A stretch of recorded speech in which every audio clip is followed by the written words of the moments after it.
Hello tout le monde, j'espère que vous allez bien. Aujourd'hui on va parler des vêtements de bébé, comment faire ses choix, où acheter, comment constituer le premier dressing de bébé, comment faire un roulement, comment ne pas manquer de quelque chose et ne pas trop avoir non plus. Bref, comment gérer les vêtements de bébé, que ce soit pour votre organisation, pour votre budget, pour le confort de votre enfant, mais aussi pour le vôtre, etc.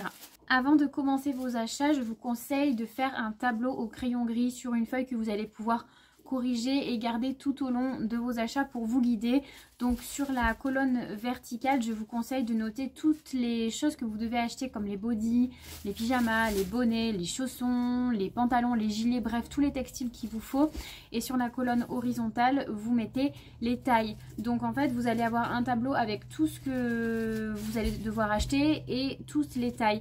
Et en fonction de ce que vous allez avoir, vous allez pouvoir remplir le tableau. Par exemple pyjama taille 3 mois, vous mettez que vous en avez 4 et une fois que vous en avez acheté 3, vous en rajoutez 3, vous gommez et vous marquez le nouveau chiffre correspondant. Au moins vous êtes toujours à jour, vous savez toujours ce que vous avez dans vos placards, ça vous évite de trop acheter et de maîtriser vraiment ce que vous avez dans votre dressing sans manquer de quoi que ce soit, et vous allez avoir une visibilité beaucoup plus claire. Ça nous a vraiment aidé. Dès qu'on a commencé nos achats, on a fait ça. En fait, l'idée c'est de tenir un inventaire, et à chaque fois que vous avez une nouvelle pièce, hop, vous le rentrez dans votre tableau, et comme ça vous avez une vision vraiment claire et précise de ce que vous avez et de ce dont vous n'avez pas besoin, parce qu'il y a beaucoup de personnes qui vont vouloir vous donner des choses, et si vous avez déjà tout ce qu'il vous faut, par exemple en taille 1 mois, il ne sera pas forcément nécessaire d'accepter les choses. Il vaudra mieux que ces personnes donnent le sac de vêtements à quelqu'un qui en aura plus besoin que vous, par exemple. Ça vous évitera aussi de surcharger votre placard et donc de plus savoir quoi en faire. Il y a plein de petits conseils que j'aurais aimé qu'on me donne quand j'ai commencé à chercher les vêtements. Donc ce que je vais vous dire, ce n'est pas la vérité absolue, mais ce sont des conseils que j'aurais aimé recevoir et qui, j'espère, pourront vous aider à faire vos choix pour que ce soit pratique pour vous et pour bébé. Donc commençons avec les bodys. Je vous conseille de choisir des bodys cache-cœur, ce sera beaucoup plus simple à enfiler, beaucoup plus confortable pour bébé. Et surtout si vous avez des fuites, que ce soit du pipi ou du caca, ou qu'il y a des petites régurgitations dessus, ça vous évite de passer par la tête et ce sera quand même plus pratique. Alors certes, on va vous dire qu'il y a des petites encolures sur les épaules pour pouvoir l'enlever facilement par le bas, mais c'est quand même pas très pratique. Si vous en avez à la maison, vous verrez, il faut quand même pousser un petit peu sur les épaules. Le bébé aime pas trop, ça prend un petit peu de temps, surtout au début quand ils sont tout petits, qu'ils n'ont pas l'habitude d'être manipulés et que ça leur plaît pas trop qu'on les change. Vous verrez que ce sont des pièces qui sont quand même à éviter, donc je vous conseille vivement d'acheter des bodys cache-cœur.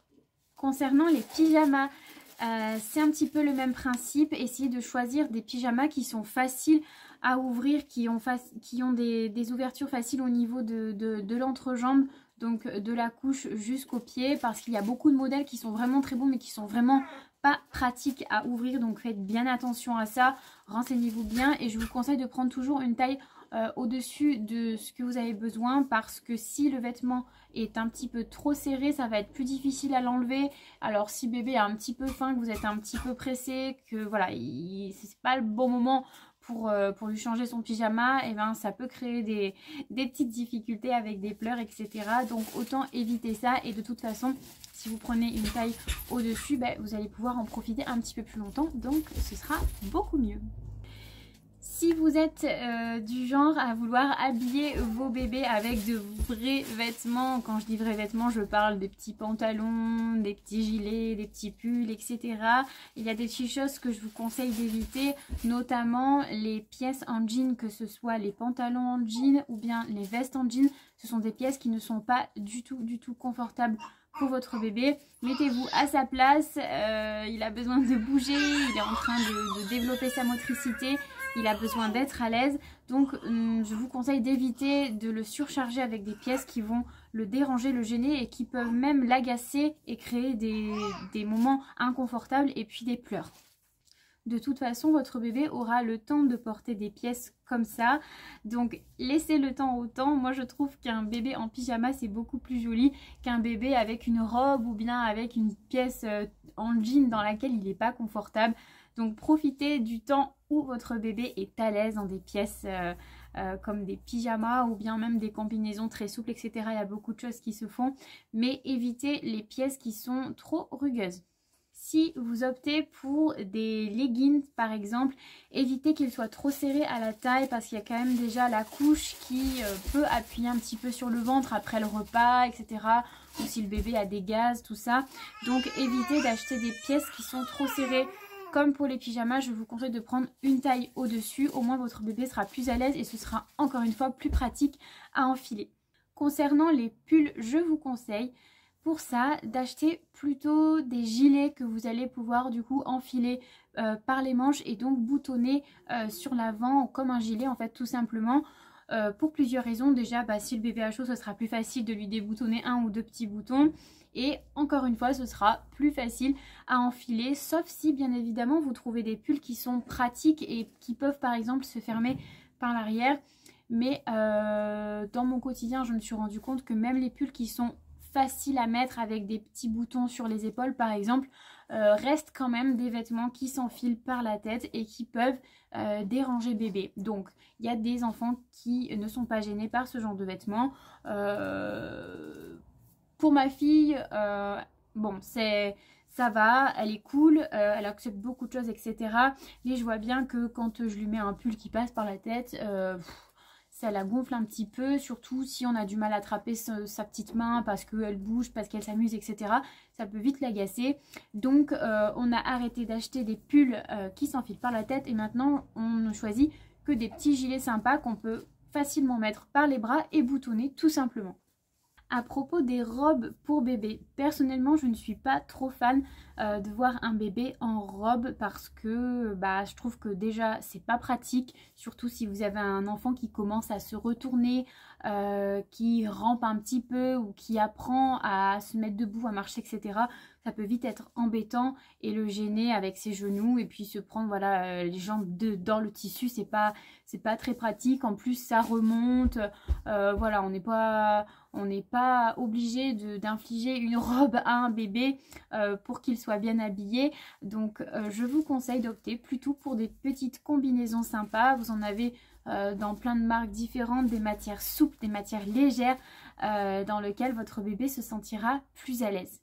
À propos des chaussettes, comme je vous le disais pour les pyjamas mais aussi pour les leggings et puis pour bref tous les vêtements en général, pensez aussi à prendre une taille au-dessus parce que souvent quand les bébés grandissent au bout de 3 mois, 4 mois, 5 mois, ils commencent à être un petit peu dodus et c'est très joli comme ça.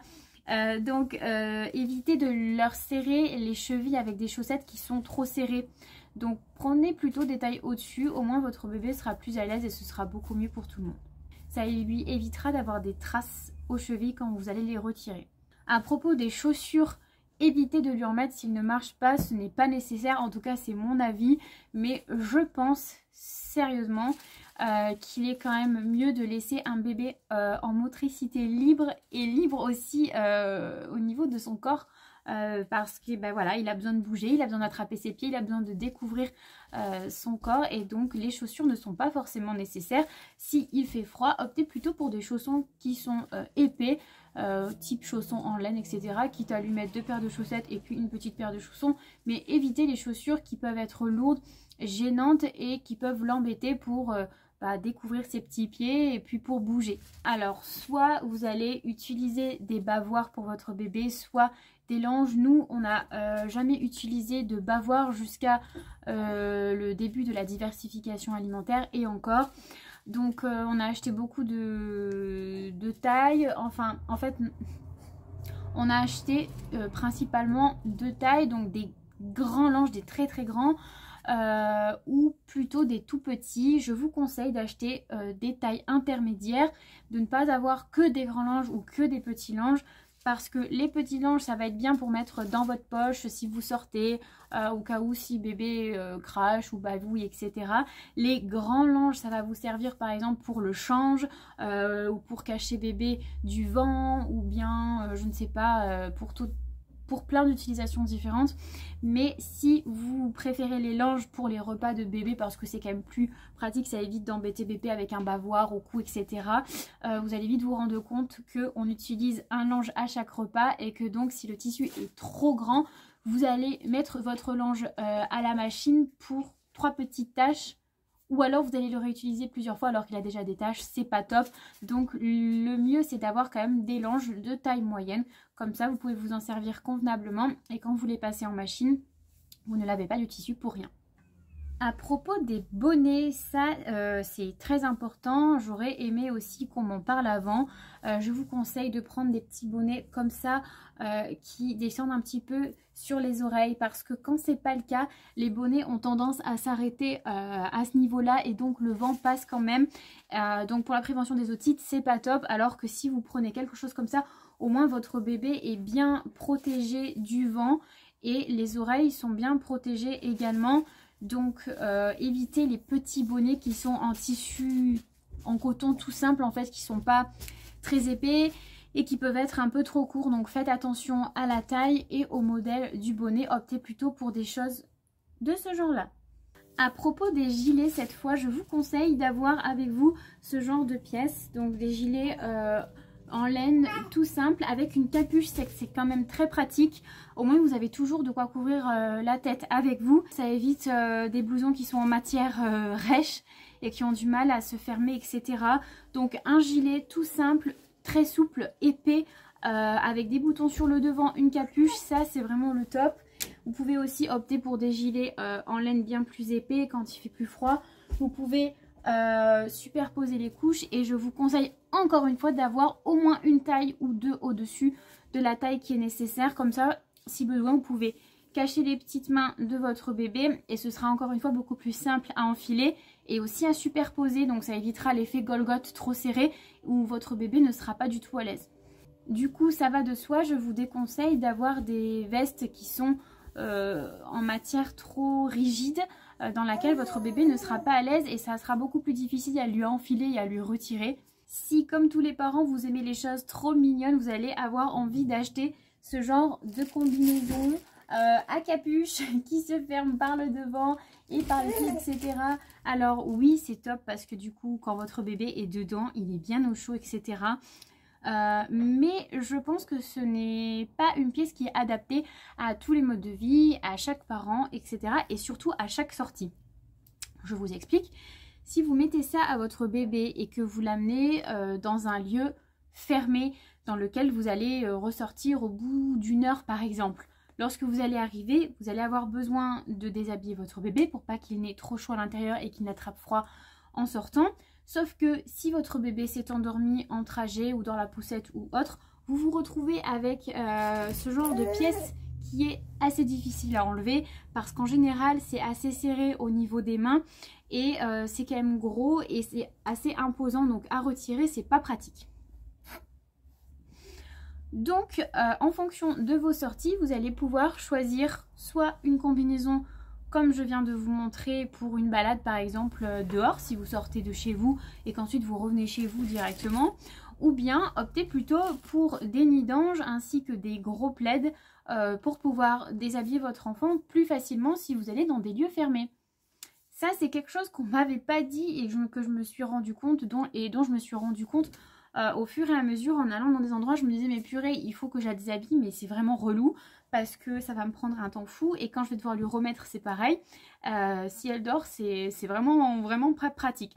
Donc depuis quelques temps, parce qu'il ne fait pas très froid chez nous de toute façon, quand on sort on lui met des petits plaids et c'est beaucoup plus facile à gérer. Donc on a 2-3 couvertures avec nous plus ou moins épaisses et en fonction de la chaleur et de l'endroit où on se trouve on lui met celle-là ou celle-là. Voilà le petit guide du dressing assez rapide.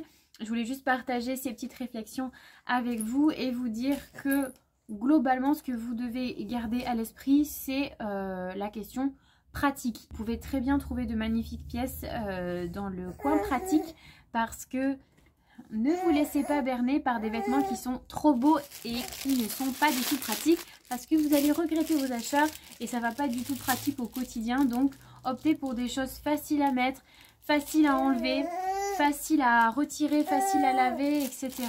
avec toujours une taille ou deux au-dessus et vous verrez, vous ne serez pas déçus. Quoi qu'il en soit, une fois que vous passez à la taille supérieure, pensez à mettre tous vos vêtements en vente sur Vinted. Comme ça, une fois que vos vêtements sont vendus, vous avez une petite somme d'argent que vous pouvez réinvestir pour acheter de nouvelles pièces d'occasion et faire une sorte de roulement tout simplement sans que ça vous coûte une fortune. Cette vidéo touche à sa fin, j'espère que ces petits conseils vous seront utiles. C'est du bon sens, mais en fait quand on est en train de faire le dressing de bébé et qu'on n'a pas encore l'habitude de manier certaines pièces, on se rend pas forcément compte de tout et c'est qu'après coup qu'on se dit que finalement c'était pas le meilleur choix à faire. Et d'ailleurs à propos des bodys, si vous cherchez sur Vinted des bodys cache-cœur, vous allez voir que c'est ceux qui sont le plus vendus par rapport aux bodys qui n'ont pas de pression sur le devant. Donc bref, faites vos propres choix, mais choisissez toujours le confort, le pratique à enfiler et à enlever, que ce soit pour vous et pour votre bébé, et vous verrez que tout le monde se portera beaucoup mieux. Voilà, j'espère que cette vidéo vous aura plu. Si vous avez des questions ou d'autres conseils à propos des vêtements, sur les choix qu'on pourrait faire, etc., n'hésitez pas à me le dire en commentaire. Je vous dis à très vite dans une prochaine vidéo.